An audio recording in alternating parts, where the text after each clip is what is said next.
They do their work, but they like to goof off. Last year, Yael Levine Shelton stopped working to launch a middle school learning pod. With kids in 6th and 8th grade, she's seen the effects of virtual learning and wants students back in school buildings ASAP. But I can definitely tell a difference between what my younger is learning now and my oldest learned 2 years ago.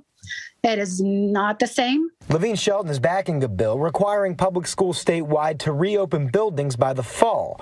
As the language stands, the proposal clarifies several items, requires in-person learning, and defines it as a teacher in a classroom, gives families the option to remain virtual, allows teachers to work remotely if medically necessary, and includes public health guardrails that set a standard for if and when schools should close down in light of a COVID outbreak. If passed, it would take effect July 1st this year. As we've learned more and as we've done all these, we've seen the science, we've seen schools go back. Now is an appropriate time just to create a baseline for 1 year. Henrico Democrat Schuyler Van Valkenburg and Republican Siobhan Donovan crafted the final details of the proposal. There have been calls to ensure the legislation takes effect immediately, but Democrats are mostly against that position. Schools are already starting this process, and we don't want to interrupt that. And we also want to give schools time to get ready. You can't put us all in the same box. Virginia school boards oppose the bill, saying local leaders are best suited to make decisions in their own communities. We are all working toward that end goal, and that is to get all of our students back to learning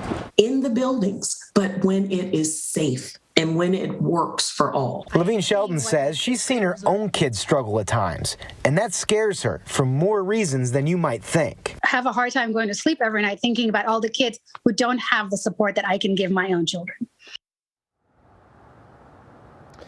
Now, this bill will head to the full House of Delegates for a vote. If it does pass the General Assembly and heads to the governor's desk for review, Donovan is urging him to include that emergency clause.